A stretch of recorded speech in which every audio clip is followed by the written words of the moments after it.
ایک بیوقوف بادشاہ کی کہانی۔ دھوبی کی بیوی سے ملکہ سلطنت نے پوچھا کہ تم آج اتنی خوش کیوں ہو؟ دھوبی کی بیوی نے کہا کہ آج چنا منا پیدا ہوا ہے۔ ملکہ نے اس کو مٹھائی پیش کرتے ہوئے کہا ماشاءاللہ، پھر تو یہ لو مٹھائی کھاؤ چنا منا کی پیدائش کی خوشی میں۔ اتنے میں بادشاہ بھی کمرے میں داخل ہوا تو ملکہ کو خوش دیکھا۔ پوچھا ملکہ عالیہ، آج آپ اتنی خوش کیوں ہیں؟ کوئی خاص وجہ؟ ملکہ نے کہا سلطان یہ لے مٹھائی کھائیں، آج چنا منا پیدا ہوا ہے، اس لیے خوشی کے موقع پہ خوش ہونا چاہیے۔ بادشاہ کو بیوی سے بڑی محبت تھی۔ بادشاہ نے دربار کو کہا کہ مٹھائی ہمارے پیچھے پیچھے لے آئیں۔ بادشاہ باہر دربار میں آیا۔ بادشاہ بہت خوش تھا۔ وزیروں نے جب بادشاہ کو خوش دیکھا تو واہ واہ کی آوازیں سنائی دینے لگی کہ ذل الہی مزید خوش ہو لے۔ ذل الہی نے کہا سب کو مٹھائی بانٹ دو۔ مٹھائی کھاتے ہوئے بادشاہ سے وزیر نے پوچھا بادشاہ سلامت، یہ آج مٹھائی کس خوشی میں آئی ہے؟ بادشاہ نے کہا کہ آج چنا منا پیدا ہوا ہے۔ ایک مشیر نے چپکے سے وزیر اعظم سے پوچھا کہ وزیر بتدبیر، ویسے یہ چنا منا ہے کیا شے؟ وزیر اعظم نے مونچھوں کو تاب دیتے ہوئے کہا کہ مجھے تو علم نہیں ہے کہ یہ چنا منا ہے کیا بلا۔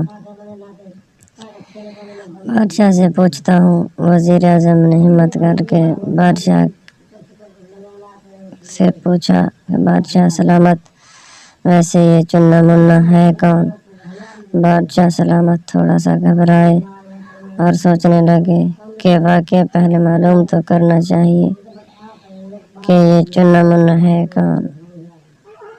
بادشاہ نے کہا مجھے تو علم نہیں کہ یہ چنا منا کون ہے۔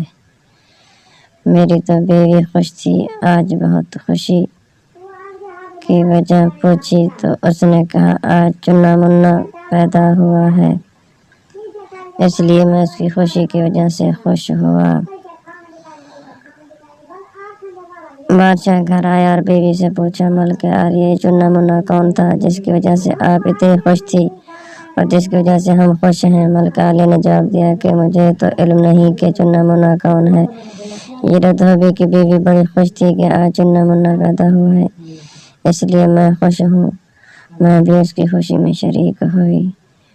دھوبی کی بیوی کو بلایا گیا کہ تیرا ستیہ ناش ہو، یہ بتا کہ یہ چنا منا کون ہے جس کی وجہ سے ہم نے پوری سلطنت میں مٹھائی بانٹی۔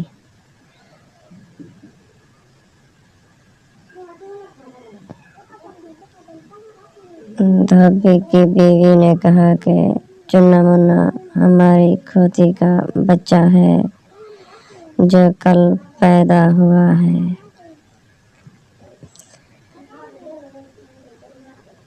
ایسے ہی حال ہے ہمارے عوام کا، بغیر تصدیق کیے گروپ میں آ جاتی ہے خبر، بس سنی سنائی کو ماننے لگ جاتے ہیں سب، غور و فکر کی تو عادت ہی نہیں۔ اگر کوئی بھی بات آپ تک پہنچے تو آپ اس کی تصدیق کر لیا کریں۔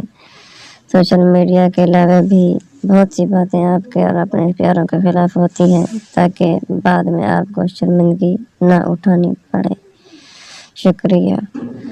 محمد اظہر حسین رضوی